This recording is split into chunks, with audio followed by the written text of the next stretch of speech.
All right, welcome everyone. Today we are going to tackle a tool that is absolutely 100% key for your IT career, spreadsheets.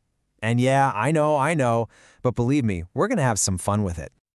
Look, we could just sit here and read a bunch of facts from a textbook, right? But that's so boring. And honestly, it's just not how we learn best. Our brains, your brain, it's wired to remember stories. So that's what we're going to do today. We're going to use stories to make these ideas really, truly stick in your head for that exam. So here's the game plan. We're going to start with a pretty funny story about a huge mistake. Then we'll look at the super simple spreadsheet idea that could have stopped a disaster before it even started. After that, we'll jump into some real exam questions, and I'll show you exactly how getting good at this one thing sets you up for those bigger exams, like the CompTIA A+. Okay, let's dive right in. For this first story, I'm Alex, and I've got to tell you about this time I tried to organize a community potluck dinner. Where everyone brings a dish to share. My plan seemed so simple, but oh man, it went so wrong. I honestly thought I was a genius. I just put this big, long sheet of paper on a table, put a pen next to it, and was like, hey everyone, just write down what you're bringing. Easy, right? What could possibly go wrong? Well, it was a complete disaster. People just wrote down whatever they felt like. There was no organization at all. So at the party, we ended up with a literal mountain of potato salad and enough cake to feed a small country, but not one single main dish. It was basically a potato and sugar party. That was it. And this, right here, gets us to the heart of how spreadsheets are laid out. See, the problem wasn't the people. And it wasn't even their weird obsession with potato salad. The problem was my system, or, my total lack of a system. A simple spreadsheet would have saved everything. It all just boils down to two super simple ideas, rows and columns. Think of it like this, okay? Rows go across, side to side, just like rows of seats in a movie theater. Each row is for one person's info. And columns, they go up and down, just like the big columns that hold up a building. Each column is for one type of information, like name or dish name, or the really important one, dish type. So, where a row and a column meet, you get a cell. It's just a single box, a box for one little piece of info, that's it. But this simple grid, this system, it creates order out of total chaos. If I just used columns for name, dish type, and dish, I could have looked at it and gone, whoa, we have 15 potato salads. Hey, can someone please bring something else? Now, here's what's so cool. This simple grid of rows and columns, it's the foundation for almost everything in IT. Seriously. When you're studying for an Oracle database exam, you'll see customer data organized in tables, which are really just fancy spreadsheets.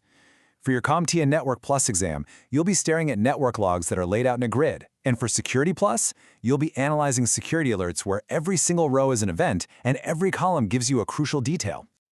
Okay, so let's try a question you might actually see on the IC3 Spark exam. In a spreadsheet, what are the vertical containers for information called? Is it A, rows, B, cells, C, columns, or D, sheets?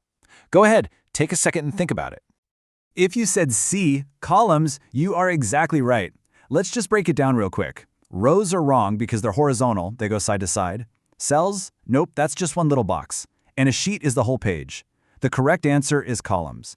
Just remember that analogy. Columns hold up a building, right? So they have to be vertical, up and down. All right, let's keep this going and see how it all builds on itself. For this next story, I'm Ben, and my story is all about selling t-shirts for a school club. This is where I learned that just having a neat grid, well, that's only the first step. So, just like Alex, I thought, hey, a single piece of paper is a brilliant idea. I'm walking around school, people are handing me money, I'm writing down their name on my list. It seemed so simple, so easy at first. But then the day the shirts actually arrived, it was a complete nightmare. I had this huge box filled with small, medium, and large shirts all jumbled together. And then I had my one messy list of names. I hadn't even written down their sizes. I'm not kidding.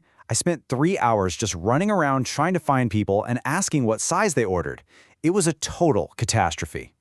And even if I had written down the sizes, this is what my spreadsheet would have looked like. It's just a mess. All the names and sizes are totally mixed up.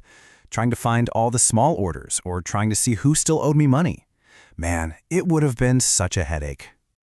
But now, check this out. This shows you what a spreadsheet can do with literally 2 clicks. Just by sorting the list by size, suddenly, bam, all the smalls are together, all the mediums are together, all the larges are together.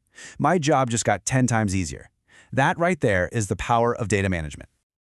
So, spreadsheets give you these awesome tools to manage all your information.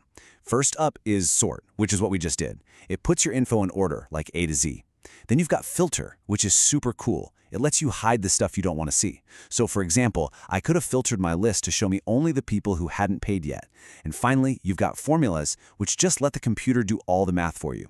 A simple formula could have added up all my payments in less than a second. And again, this basic skill, it's exactly what you'll be doing in those higher-level IT jobs, just with a lot more data.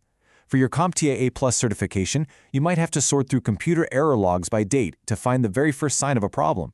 In data analytics, you're going to be filtering millions of rows of data to spot trends. And as a cloud admin for AWS or Azure, you'll be using formulas to calculate costs. It's all the same stuff.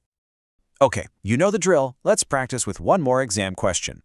Which spreadsheet feature would you use to organize a list of names from A to Z? Is it A, formula, B, sort, C, filter, or D, cell? Yep, the answer is B, sort. Formulas are for doing math. Filtering is just for hiding data, it doesn't actually change the order. And a cell is just one little box. The sort feature is specifically made to put your data in a specific order, like alphabetically from A to Z.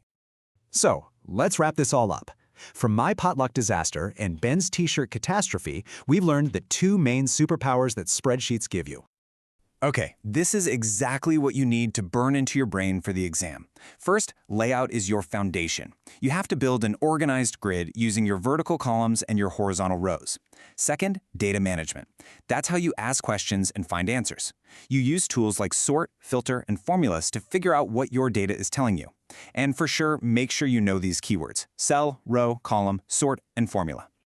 So to finish up, I'm just going to leave you with this one thought. Think about your own life, your budget, maybe a project you're planning, or even just a list of your goals. How could a simple grid help you get it organized and find the answers you're looking for? If you can master this one skill, trust me, you are well on your way to an amazing career in IT. Thanks for listening.